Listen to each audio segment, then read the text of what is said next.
This is the GovCon Intel Briefing, produced by CyberCloudAI.Tech for August 20th, 2026.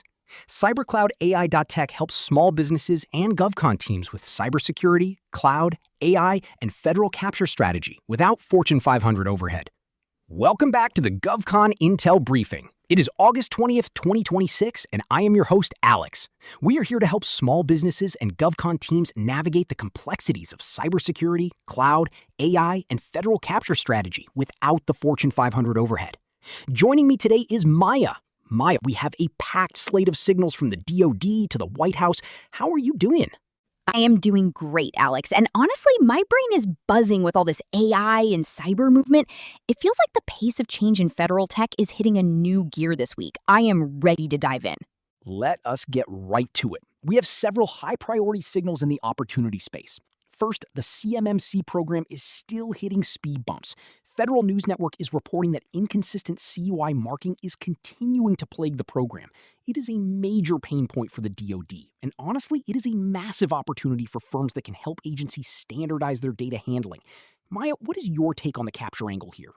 It is a classic case of policy outpacing implementation, right? If the DoD cannot mark CUI consistently, the compliance burden on contractors becomes a moving target. For our listeners, this is a signal to assess your internal compliance posture and see if you have the expertise to help prime contractors or agencies navigate these marking inconsistencies. It is a prime candidate for a dedicated capture thread. Speaking of the DoD, the Army is getting aggressive with AI. Lieutenant General Christopher Eubank confirmed that an AI task force is building agents to hunt within DoD networks. The key takeaway here is that while these agents are being developed, humans are still firmly in the loop on risk. He hasn't turned them loose yet. This is a huge signal for anyone working in the AI security space. Exactly. The shift from human-only hunting to agent-assisted hunting is the next frontier. If you are building AI tools for cybersecurity, you need to be thinking about how your agents fit into that human-in-the-loop guardrail framework. It's not just about the code, it's about the governance model. We also have some hardware meets tech news. Hanwha landed an Army contract for mobile tactical cannons, and the Missile Defense Agency awarded Expo a contract for a low-cost interceptor. These are big moves for the industrial base. But the real signal for our audience is the Army's ongoing struggle with spectrum management. Signal officers returning from Ukraine are saying the service needs to shed its old GWAT-era mindset. That is a massive signal for anyone in the comms or spectrum tech space. That is a light bulb moment for me. If the Army is realizing their spectrum mindset is outdated, they are going to be looking for modern, agile solutions. That is a massive opportunity for cloud-native or software-defined radio companies to step in. It's a perfect example of how global conflict is directly driving domestic procurement needs. Moving into capture intelligence, we have a fascinating piece from Federal News Network on the perfect proposal paradox. Greg Garcia from Insurso is talking about how AI-generated bids are changing the game and why commercial solutions openings, or CSOs, are the antidote. It is a must-read for anyone trying to differentiate their proposal strategy in an AI-saturated market. I love that. It is like an arms race between AI-generated proposals and AI-enabled evaluation. If you are still writing proposals the old way, you are going to get buried. But if you use CSOs to your advantage, you can actually bypass some of that noise. It is a smart play. Also on the radar, the White House is revamping cyber supply chain security data calls. They are looking to root out risks from foreign adversaries.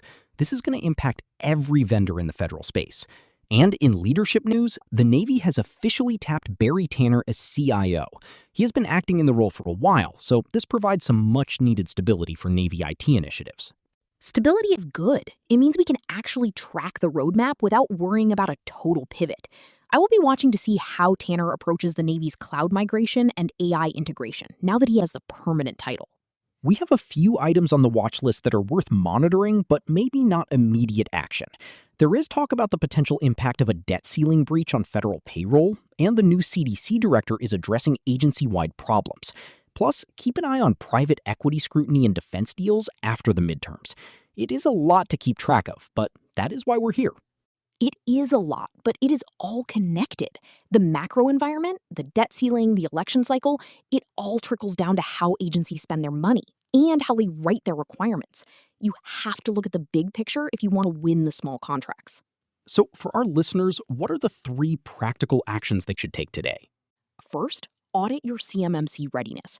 If you can help others solve the CUI marking mess, start building that capability statement now.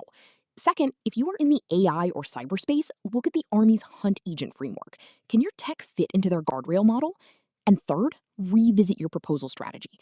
Are you leaning into CSOs? If not, you might be fighting a losing battle against AI generated bids. That is excellent advice. It's all about positioning yourself where the agency is going, not where they have been. Maya, thanks for breaking that down. Anytime, Alex. It is a wild time to be in GovCon, but the opportunities for those who are prepared are massive. Absolutely. For those listening, if you need help with your cybersecurity posture, cloud strategy, or federal capture, visit www.cybercloudai.tech. We specialize in helping small businesses and GovCon teams navigate these complexities without the Fortune 500 overhead. And don't forget to check out our other technology and GovCon podcasts at www.cybercloudai.tech/Spotify. Thanks for listening, and we will talk to you next time.